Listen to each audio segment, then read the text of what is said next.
വഖഫ് സ്വത്ത് അതല്ലാതാക്കരുതെന്ന് സുപ്രീം കോടതി. വഖഫ് നിയമ ഭേദഗതി അനുസരിച്ച് ജില്ലാ കളക്ടർമാർക്ക് സ്വത്ത് ഏറ്റെടുക്കാം. എന്നാൽ സുപ്രീം കോടതിയുടെ അന്തിമ ഉത്തരവിന് വിധേയമാകും തീരുമാനമെന്ന് സുപ്രീം കോടതി വ്യക്തമാക്കി. രാജ്യത്തെ അതിക്രമങ്ങൾ അസ്വസ്ഥപ്പെടുത്തുന്നുവെന്നും ചീഫ് ജസ്റ്റിസ് അധ്യക്ഷനായ ബെഞ്ചിന്റെ നിരീക്ഷണം. വഖഫ് നിയമം ചോദ്യം ചെയ്തുള്ള ഹർജികളിൽ സുപ്രീം കോടതി നാളെ ഇടക്കാല ഉത്തരവിറക്കിയേക്കും.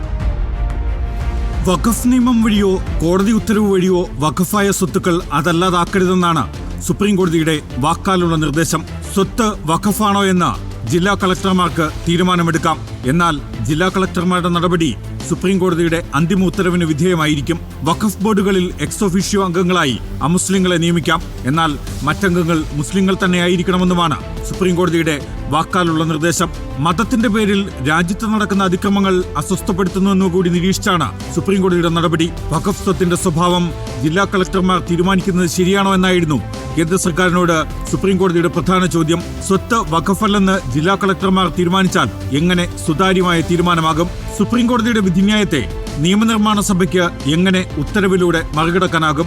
നിലവിലെ വഖഫ് ഉപയോക്താവിന്റെ അവകാശം റദ്ദാക്കുന്നതാണ് നിയമമെന്നും നിരീക്ഷിച്ച സുപ്രീം കോടതി വഖഫ് ഉപയോക്താവിന്റെ സ്വത്തിനുമേൽ സർക്കാർ അവകാശവാദം ഉന്നയിച്ചാൽ എന്താകും അവസ്ഥയെന്നും ചോദിച്ചു. എല്ലാ വശങ്ങളും പരിശോധിച്ചാണ് നിയമനിർമ്മാണം നടത്തിയതെന്ന് കേന്ദ്ര സർക്കാർ സുപ്രീം കോടതിയിൽ വിശദീകരിച്ചു. രജിസ്റ്റർ ചെയ്ത വഖഫ് സ്വത്ത് അതേപടി തുടരുമെന്നും സോളിസിറ്റർ ജനറലിന്റെ മറുപടി. അവശ്യ മതാചാരത്തിനും മൗലികാവകാശമായ മതസ്വാതന്ത്ര്യത്തിന്റെയും ലംഘനമാണ് നിയമഭേദഗതിയെന്ന ഹർജിക്കാരുടെ വാദം. മതസ്ഥാപനങ്ങൾ നടത്താൻ ഭരണഘടനാപരമായ അവകാശം മുസ്ലിം സമൂഹത്തിനുണ്ട്. ഒരാൾ മുസ്ലിമാണോ അല്ലയോ എന്ന് നിശ്ചയിക്കാൻ സംസ്ഥാനങ്ങൾക്ക് അധികാരം നൽകുന്നത് നിയമവിരുദ്ധമെന്നും ഹർജിക്കാർ സുപ്രീം കോടതിയെ അറിയിച്ചു. വഖഫ് നിയമ ഭേദഗതി ചോദ്യം ചെയ്തുള്ള ഹർജികളിൽ സുപ്രീം കോടതി നാളെയും വാദം കേൾക്കും. തുടർന്ന് ചീഫ് ജസ്റ്റിസ് അധ്യക്ഷനായ 3 അംഗ ബെഞ്ച് ഇടക്കാല ഉത്തരവിറക്കിയേക്കും. Legal desk reporter.